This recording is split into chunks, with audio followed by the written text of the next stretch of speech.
C'est-à-dire que la transition a planifié de passer ces marchés de gré à gré. Donc ça veut dire que c'est 14 milliards qui peuvent toujours être étoqués si c'est tout à fait irrégulier. Toujours être récupérés. J'ai regardé encore, il y a encore 40 milliards qui sont tout simplement en cours de passation, c'est-à-dire que les marchés ont commencé ou bien que les marchés ont été lancés, ont été signés. Donc ça veut dire que ces 40 milliards sont toujours récupérables. Donc au final, on se retrouve avec une dizaine de milliards qui restent et cette dizaine de milliards est en train d'être exécutée. Ça veut dire réellement sur les marchés qui ont été passés où on ne peut plus rien faire, on n'est plus que sur une dizaine de milliards. Maintenant, que ce soit même un centime, il y a lieu que la justice y mette son nez et fasse son travail et tire les choses au clair. Parce qu'on a entendu le plus rien comme ne sera comme avant sur la place de la Révolution, le jour de l'insurrection populaire. Et je pense que tout le monde doit être exemplaire et c'est un exemple pour les dirigeants de la transition, mais ça fera aussi l'exemple pour les dirigeants actuels et ceux qui vont venir au Burkina Faso. Votre avis sur la question?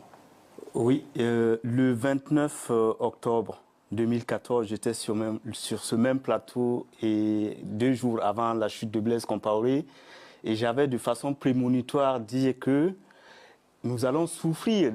Le régime les autorités qui seront en charge de la gestion de la transition souffriront de l'inexpérience parce que c'est des gens qui n'étaient pas préparés à ça.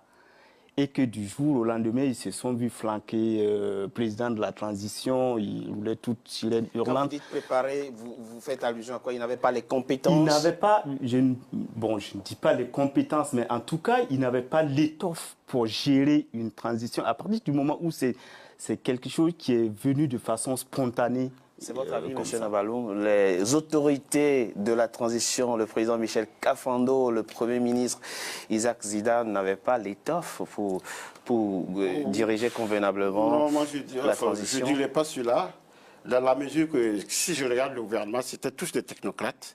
Et personne n'était à son premier poste. Premier poste de ministre, oui, mais pas ça. En aucun cas, personne n'était à son premier poste de gestionnaire. C'était déjà des cadres qui avaient déjà géré certains postes avant d'arriver à la transition. Pour moi, tout simplement, je dirais que, vous savez, le pouvoir, il faut pas goûter le pouvoir.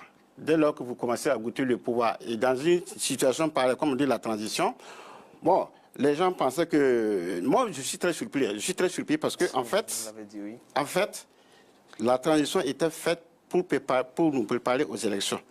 Mais ils se sont tellement divagués dans plusieurs projets, dans plusieurs situations, qu'eux-mêmes, ils ne se trouvaient même plus. On ne savait plus s'ils étaient là pour préparer les élections ou ils étaient là pour vraiment la gestion continuelle ou dans un futur. Voilà mon point de vue là-dessus. Alors, Monsieur Traoré, vous êtes donc du mouvement Le Balai Citoyen. Et je l'ai dit tout à l'heure, vous avez beaucoup contribué à la chute de l'ancien régime. Finalement, est-ce que ce n'est pas une bonne nouvelle qu'on ait aujourd'hui au Burkina Faso la possibilité de dénoncer ce genre de dysfonctionnement, puisque les faits incriminés datent seulement de quelques mois, en tout cas de moins de 2 ans?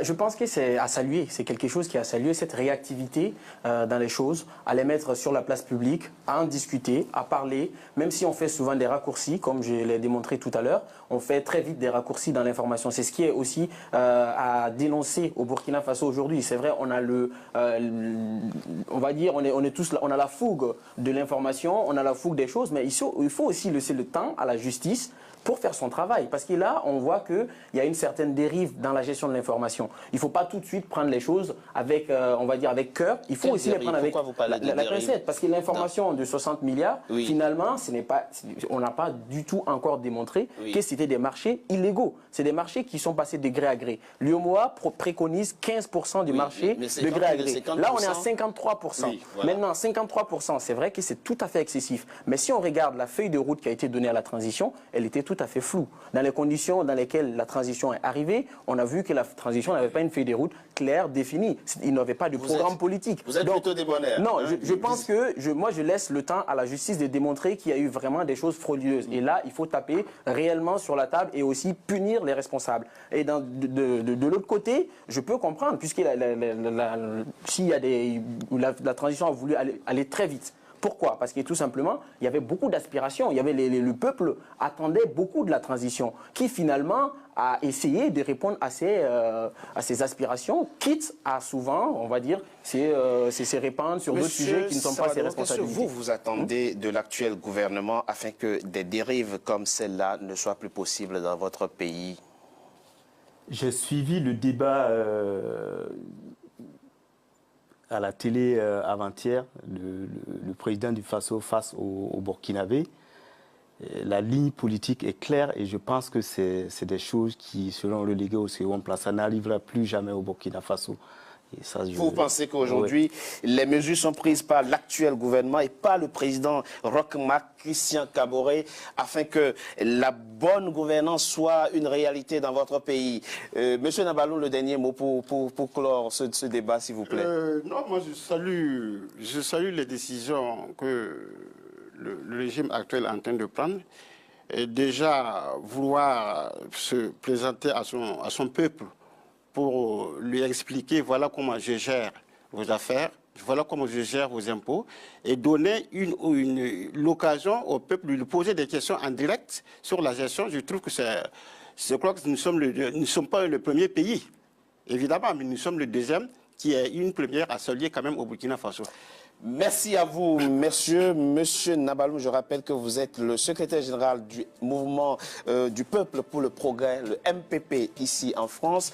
Monsieur Sawadogo, vous êtes, le secrétaire général de l'Association des créateurs burkinabés ici en France. Et monsieur Traoré Ali est, lui, l'un des porte-parole du mouvement Le Balai Citoyen ici en France. Merci à vous trois d'avoir accepté notre invitation. Nous souhaitons plein succès à l'actuel président burkinabé et à son gouvernement. Et nous souhaitons que ce genre de situation ne se reproduise plus. Et au peuple burkinabé. Et au peuple burkinabé, bien entendu, que ce genre de situation ne se reproduise plus. Merci à vous. Merci. Mesdames et messieurs, ainsi prend fin votre rendez-vous politique hebdomadaire. Ainsi prend fin Politicien, que je vous remercie d'avoir été nombreux à suivre. Restez sur Africa 24 pour la suite de nos programmes. À très bientôt pour un autre numéro de Politicien.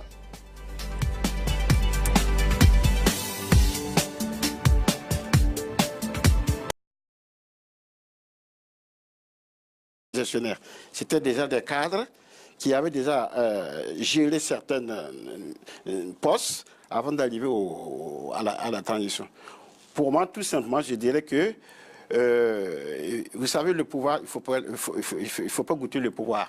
Dès lors que vous commencez à goûter le pouvoir, et dans une situation pareille, comme on dit la transition, bon, les gens pensaient que... Moi, je suis très surpris. Je suis très surpris parce que, en fait, la transition était faite pour nous préparer aux élections.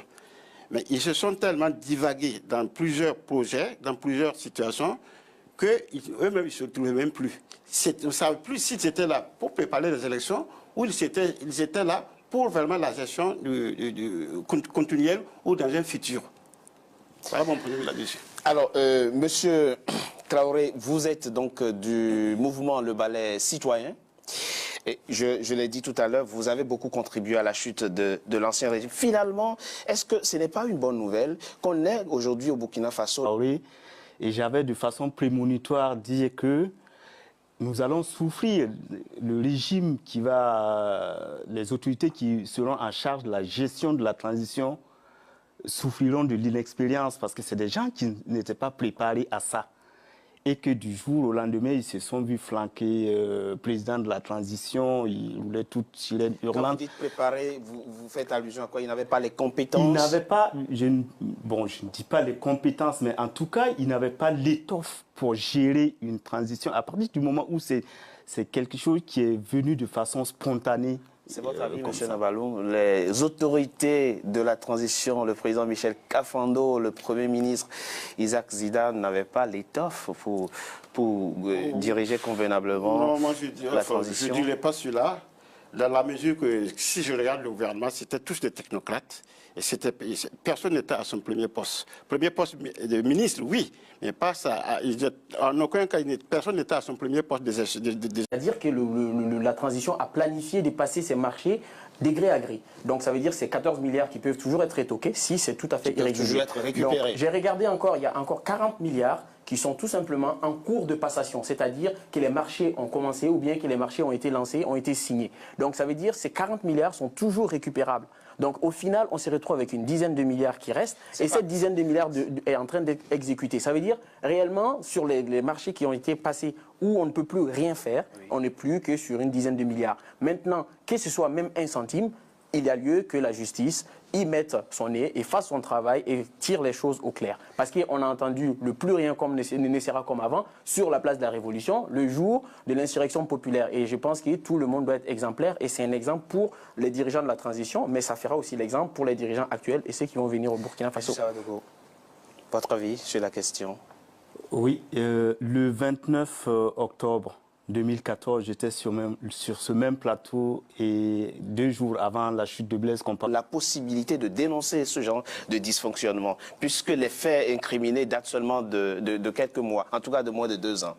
Je pense que c'est à saluer, c'est quelque chose qui est à saluer, cette réactivité dans les choses, à les mettre sur la place publique, à en discuter, à parler, même si on fait souvent des raccourcis, comme je l'ai démontré tout à l'heure, on fait très vite des raccourcis dans l'information. C'est ce qui est aussi à dénoncer au Burkina Faso aujourd'hui. C'est vrai, on a on va dire, on est tous là, on a la fougue de l'information, on a la fougue des choses, mais il faut aussi laisser le temps à la justice pour faire son travail. Parce que là, on voit qu'il y a une certaine dérive dans la gestion de l'information. Il ne faut pas tout de suite prendre les choses avec, on va dire, avec cœur. Il faut aussi les prendre avec la pincette. Parce que l'information de 60 milliards, finalement, on n'a pas du tout encore démontré que c'était des marchés illégaux. C'est des marchés qui sont passés de gré à gré. L'UEMOA préconise 15% du marché de gré à gré. Là, on est à 53%. Oui, voilà. Maintenant, 53%, c'est vrai que c'est tout à fait excessif. Mais si on regarde la feuille de route qui a été donnée à la transition, elle était tout à fait floue. Dans les conditions dans lesquelles la transition est arrivée, on a vu que la transition n'avait pas une feuille de route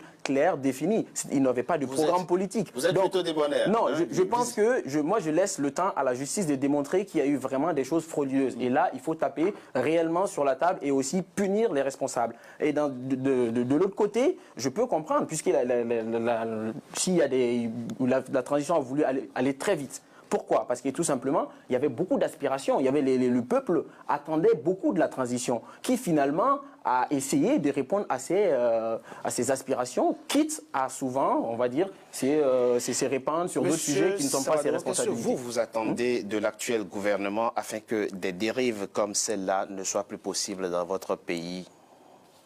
J'ai suivi le débat à la télé avant-hier, le président du Faso face au Burkinabé. La ligne politique est claire et je pense que c'est des choses qui seront reléguées au second plan. Ça n'arrivera plus jamais au Burkina Faso.